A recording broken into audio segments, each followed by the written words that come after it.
Assalamualaikum warahmatullahi wabarakatuh. Kami peserta Latsar CPNS PPSDM Regional Bandung tahun 2021 Angkatan 26 Kelompok 1 akan memaparkan tentang analisis isu global pandemi COVID-19. Sebelumnya saya akan memperkenalkan anggota kelompok saya. Saya sendiri Dr. Raja Natalia Didetutri selaku ketua kelompok. Kemudian ada Bapak Denny Saputra SE dan Ibu Dharma Hayati SPDI. Baik, untuk yang pertama saya akan memaparkan tentang latar belakang masalah. Pandemi global belum berakhir, namun proses pengembangan dan penemuan vaksin COVID-19 yang belum selesai serta sikap dan kepatuhan masyarakat dalam menjaga protokol kesehatan selama pandemi sangatlah minim. Jumlah penderita COVID-19 di Indonesia hingga Selasa 27 Agustus 2021 mencapai 4.056.354 orang dan menyebabkan 130.781 kematian. Ini bersumber dari Kemenkes RI.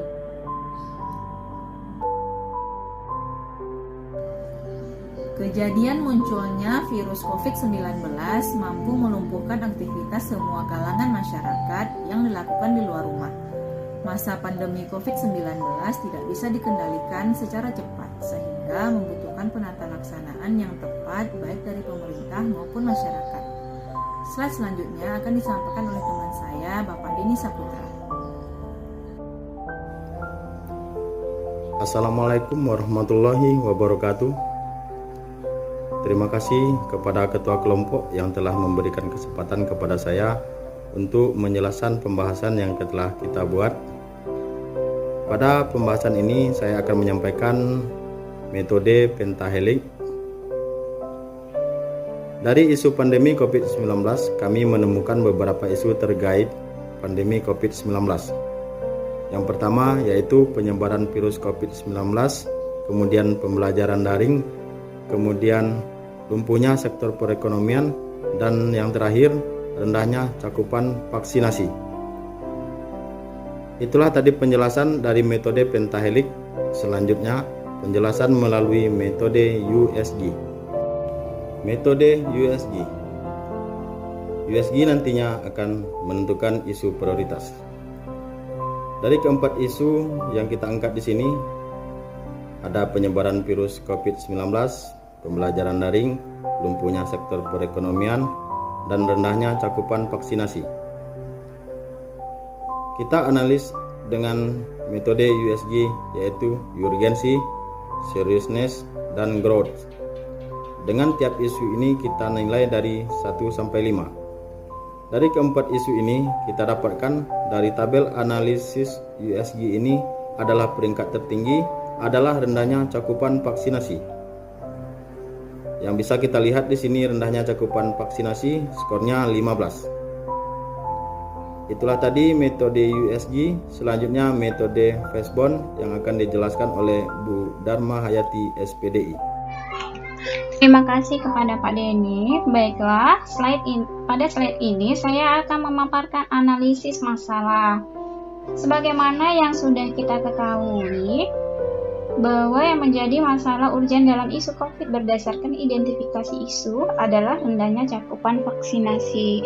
Di sini saya akan mencoba menganalisis masalah dengan menggunakan metode Fishbone. Dapat kita lihat ada beberapa penyebab terjadinya rendahnya cakupan vaksinasi. Yang pertama itu adalah penyebab dari faktor penyedianya itu sendiri. Tidak jelasnya informasi menjadikan penyebab dari rendahnya cakupan vaksinasi, data tidak valid, vaksin terbatas, dan data logistik vaksinasi tidak sinkron. Faktor yang kedua yang menjadi penyebab rendahnya cakupan vaksinasi adalah layanan kesehatannya. Di sini ada dua faktor penyebab, dari faktor dari fasilitas kesehatan itu sendiri maupun tenaga kesehatan yang sedikit.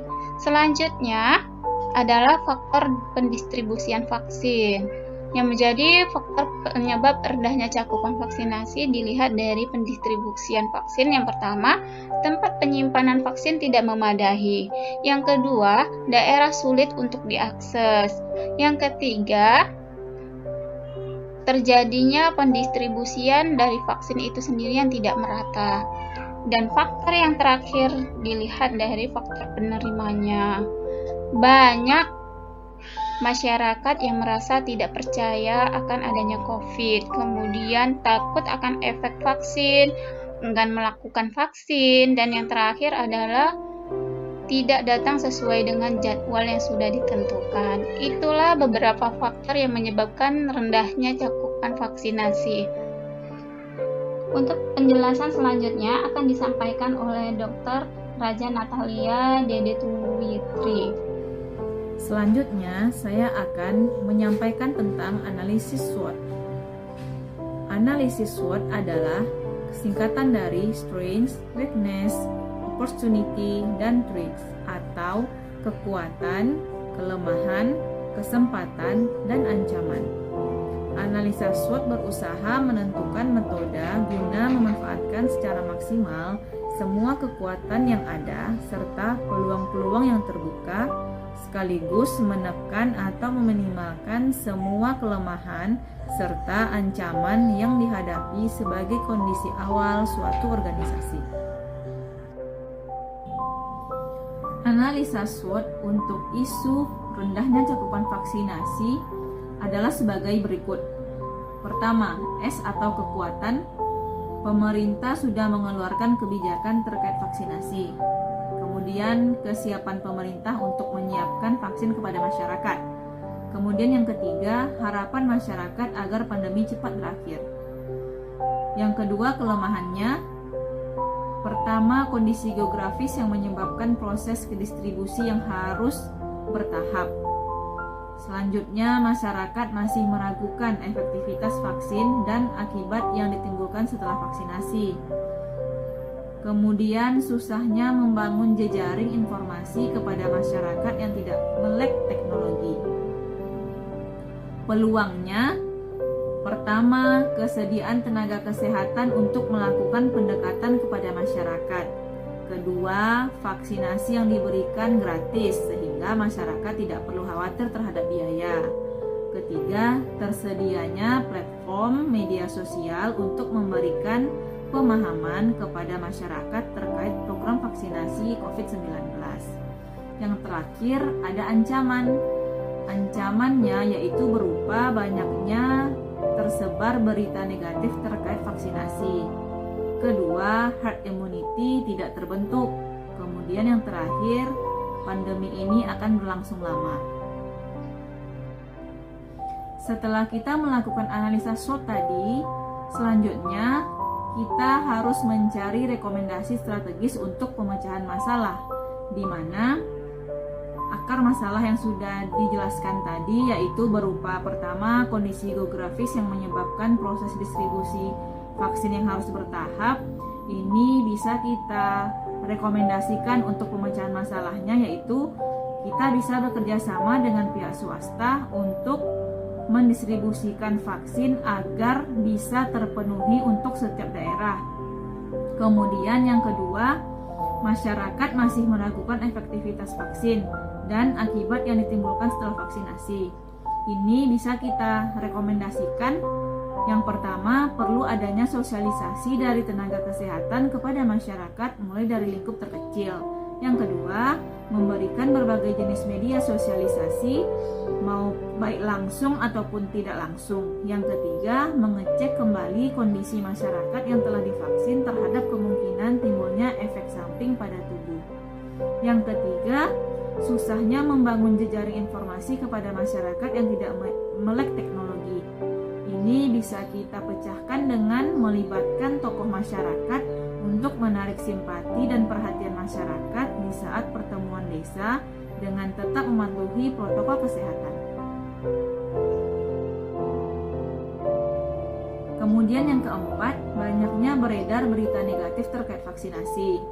Rekomendasi strateginya yaitu pertama, perlu adanya sosialisasi dari tenaga kesehatan kepada masyarakat mulai dari lingkup terkecil. Yang kedua, memberikan berbagai jenis media sosialisasi baik langsung maupun tidak langsung. Kemudian media sosial dan iklan pelayanan masyarakat dan lain-lain. Yang kelima, akar masalahnya yaitu herd immunity tidak terbentuk. Rekomendasi strateginya bisa berupa meningkatkan cakupan vaksinasi dengan cara kerjasama berbagai pihak. Terakhir, pandemi akan berlangsung lama. Rekomendasi strateginya, kita bisa meningkatkan pelaksanaan protokol kesehatan, yaitu dengan cara tetap menggunakan masker, mencuci tangan dengan sabun, menjaga jarak, dan menghindari kerumunan. Baik, sekian presentasi dari kelompok kami. Semoga apa yang sudah disampaikan bisa bermanfaat. Assalamualaikum warahmatullahi wabarakatuh.